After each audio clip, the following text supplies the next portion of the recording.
श्रोता प्रेमियों, मैं राम सागर शास्त्री आप लोगों के समक्ष एक प्रसंग रखने जा रहा हूं, सती लज्जावती। देखिए, गोस्वामी बाबा तुलसीदास जी ने मानस में एक चौपाई लिखी है कि को न कुसंगति पाई न साई और राई न तेज मते चतुराई। कुसंग में पढ़कर कौन बर्बाद नहीं हुआ। कंचनपुर में एक जमींदार ब्राह्मण के यहाँ एक पुत्र का जन्म हुआ। ब्राह्मण ने उस बच्चे का नाम नारायण रख दिया। बड़े लाड़ प्यार से उसका पालन पोषण किया, पढ़ाने लिखाने के लिए स्कूल भेजा। नारायण 16 वर्ष का हो गया। कुसंग में पढ़कर शराब पीने लगा, धीरे धीरे वैश्यागामी हो गया।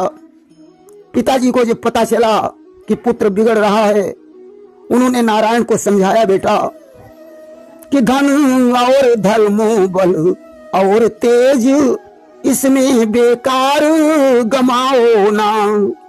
जो अपना भला चाहते हो तो वैश्या के घर जाओ ना। पुत्र, वैश्या के घर जाना अच्छी बात नहीं है।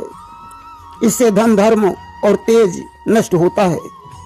वैश्या किसी की सगी नहीं होती कि उनकी तो दुर्गति ही होगी, जिनको प्यारी वैश्या होगी।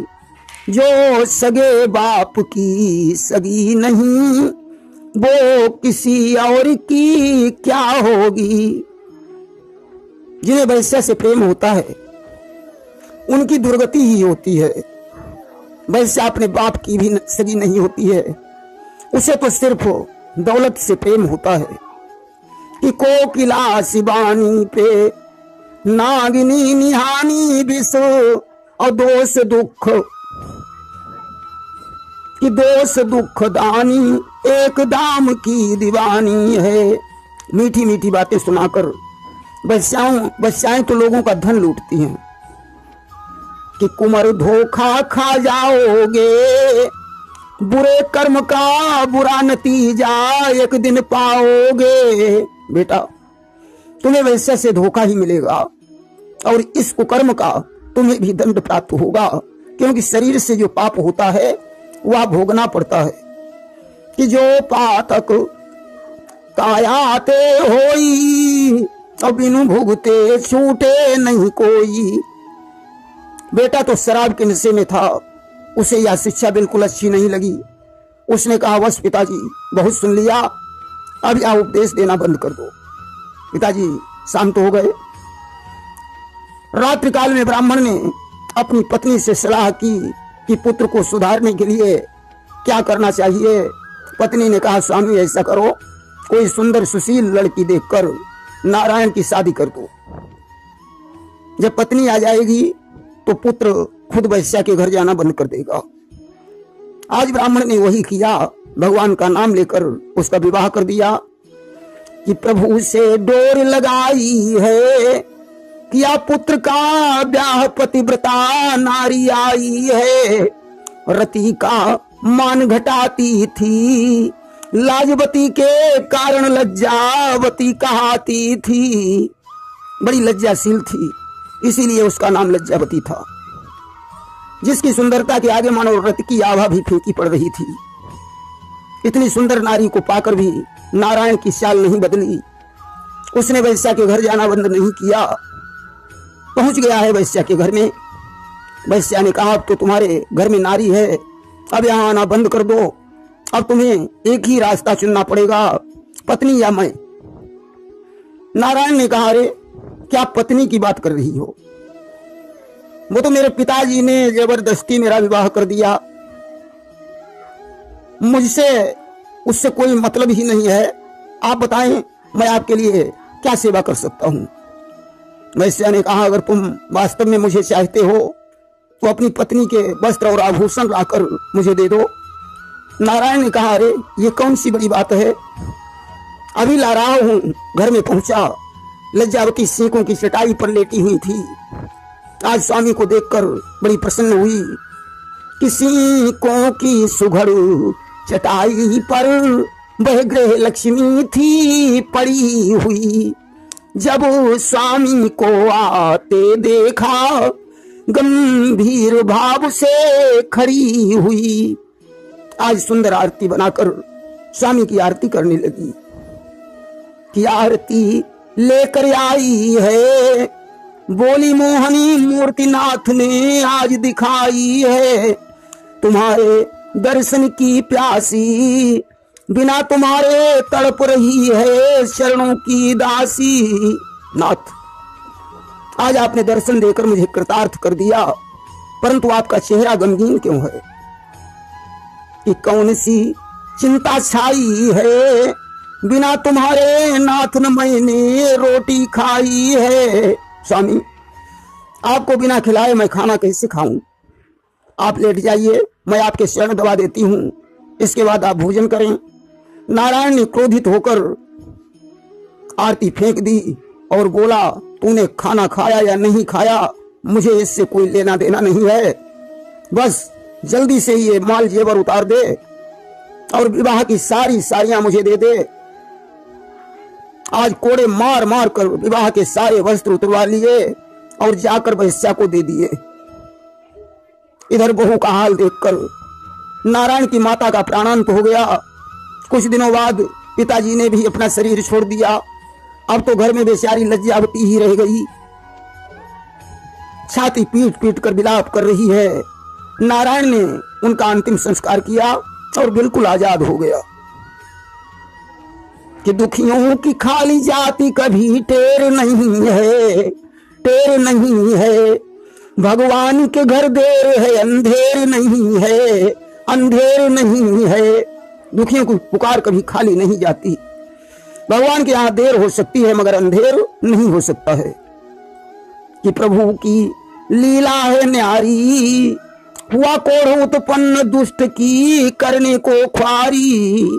आज भगवान की ऐसी माया हुई, नारायण कोढ़ी हो गया। कोढ़ देखकर वैश्या ने नारायण को अपने घर से निकाल दिया। धन्य है लज्जावती जो आज अपने कोढ़ी पति की सेवा कर रही है। घाव धोकर दवा लगाती है, मक्खियां उड़ाने के लिए पंखे से हवा करती है। मानस में लिखा है कि वृद्ध रोग बस जड़ धनहीना, अंध बधिर क्रोधी अति दीना। बूढ़ा, रोगी, धनहीन, मूर्ख, अंधा, बहरा, गुस्सेबाज, कंगाल, कि ऐसे उपति कर किए अपमाना, नारी पाबु जम पुर दुख नाना। ऐसा भी यदि पति मिल जाए तो उसका अपमान करने से उस नारी को नरक में जाना पड़ता है। कि हवा पंखे से करती है, वह सतवंती नारी पति की सेवा करती है। आज धीरे धीरे नारायण का कोढ़ कुछ ठीक हो गया। अब तो इसका मन फिर वैश्या की तरफ भागा। इसने कहा कि जो तुम असल पतिव्रता नारी, तो लई चल वैश्या के ढींग प्यारी। अगर तुम वास्तव में पतिव्रता स्त्री है तो मुझे वैश्या के पास ले चल, कि मेरे इस मन को समझा दे, एक बार फिर पास मुझे वैश्या के पहुंचा दे। सती ने कहा, ठीक है नाथ, आओ मेरे कंधे पर बैठ जाओ, मैं तुम्हें तुम्हारी वैश्या के दर्शन करवाती हूं। आज पति को कंधे पर बिठा लिया है कि पति को कांधे पे अपने बिठाए, लज्जावती द्वार वैश्या के जाए। पति को कांधे पे अपने बिठाए, लज्जावती द्वार वैश्या के जाए। राह में बैठे एक संत ज्ञानी, पात्र में जिनके रखा था पानी।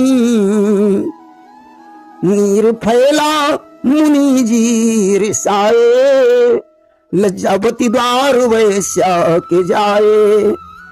रात्रि का समय था।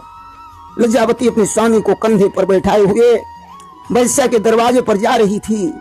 मांडव्य ऋषि रास्ते में बैठे हुए कमंडल में जल रखे हुए भगवान का ध्यान कर रहे थे। अंधेरा होने के कारण लज्जावती को कुछ दिखाई नहीं दिया। अस्तु पैर की ठोकर लगी, कमंडल का जल फैल गया। अब तो मांडव्य ऋषि को क्रोध आ गया। उन्होंने कहा, अरे दुष्टा, जिस कोढ़ी पति के घमंड में तूने मेरा जल फैला दिया, मैं तुझे श्राप देता हूं कि प्रात ही मरी जय पति तोरा, अब वचन अन्यथा होई न मोरा। कल सवेरा होते ही तेरे पति की मृत्यु हो जाएगी, चाहे सारा संसार पलट जाए, परंतु मेरा श्राप झूठा नहीं हो सकता है। अब तो लज्जावती मांडव्य ऋषि के चरणों पर गिर गई। मुनिवर, मेरा पति ही मेरा जीवन है, कि जिए बिनु दे हो नदी बिनु बारी, तैसे ही नाथ पुरुष बिनु नारी। पत्नी का जीवन बिना पति के उसी प्रकार है जैसे नदी में नीर नहीं, जैसे शरीर में प्राण नहीं। एक बात और हम आप लोगों को बताना चाहेंगे, सुहागन और अभागन में क्या अंतर है। सिर्फ 2 लाइनों को सुनकर आप लोग अंदाजा लगाएं कि दिल से जोग साधे तो जोगन वही है, पिया जिसको चाहे सुहागन वही है, पिया जिसको चाहे सुहागन वही है, पिया जो न चाहे अभागन वही है, पिया जिसको चाहे सुहागन वही है, पिया जिसको चाहे सुहागन वही है। जो दिल से जोग को साधे वही सच्ची योगन है। जिसका पति जिसे चाहता हो वही सुहागन है, जिसका पति नहीं चाहता हो संसार में वही अभागन है। आज लज्जावती ने कहा कि संत हृदय नवनीत समाना, संत का हृदय मक्खन की तरह मुलायम होता है। और आप इतने क्रोधी हैं, अरे आप कैसे महात्मा हैं। महान आत्मा यस्य सा महात्मा, जिसकी आत्मा महान हो उसे महात्मा कहते हैं। मांडव्य ऋषि ने कहा, कुछ भी हो, मैं अपने श्राप को वापस नहीं ले सकता हूं। कल प्रातःकाल इस कोढ़ी को मरना ही होगा। लज्जावती ने कहा, मुनिवर, कि आपका श्राप अगर भारी होगा, भोर न प्रात प्रतिज्ञा मैंने भी धारी। अगर यही बात है कि कल प्रातःकाल मेरे स्वामी मर जाएंगे, तो मैं अपने सतबल से ये कहती हूं कि कल सवेरा ही नहीं होगा। आज ऐसा ही हुआ, सतीत्व के बल पर सूर्य देव का रथ ठहर गया। अब तो सवेरा ही नहीं हुआ। 1 दिन 2 दिन की बात ही छोड़ो, 1 वर्ष हो गया सवेरा नहीं हुआ। अब तो सारी सृष्टि में उथल पुथल मच गया कि ब्रह्मा गौरी गए कैलासा, और बोले होत सृष्टि को नासा। ब्रह्मा जी कैलाश पर्वत पर पहुंचे, शिव से कहा, प्रभु सृष्टि का विनाश हो जाएगा। शिव ने कहा, ब्रह्मन चलो क्षीर सागर में भगवान विष्णु के पास चलते हैं, क्योंकि सृष्टि का पालन करने का भार उन्हीं के हाथों में है। देखिए, ब्रह्मा सृष्टि का सृजन करते हैं, विष्णु जी पालन करते हैं और शंकर जी संहार करते हैं। आज भगवान विष्णु के पास पहुंचे, सारी कथा बताई। बोले, प्रभु क्या होना चाहिए। विष्णु ने कहा, ठीक है, मैं समस्या का समाधान करता हूं। आज मृत्युलोक में पहुंचे हैं विष्णु जी कि चर अचर सारे थर्राए, पीड़ित समझ जहान सामने विष्णुदेव आए। सती से गिरा उचारी है, होने दो अब प्रात हो रही प्रजा दुखारी है। सती से कहा, सवेरा होने दो। उसने कहा, प्रभु ऋषि का श्राप है कि सवेरा होगा तो मेरे स्वामी की मृत्यु हो जाएगी। भगवान विष्णु ने कहा, जाओ, मैं तुम्हें वरदान देता हूं, तुम्हारे स्वामी नहीं मरेंगे। आज सवेरा हुआ, प्रजा प्रसन्न हो गई। भगवान सती को वरदान देकर अंतर्ध्यान हो गए। नारायण भगवान का दर्शन करके निष्पाप हो गया। दोनों घर आए। सती अपने पति की सेवा करने लगी, नारायण अपनी गलती पर पछताने लगा। उसने लज्जावती से क्षमा मांगी और अपनी पत्नी की देखभाल करने लगा।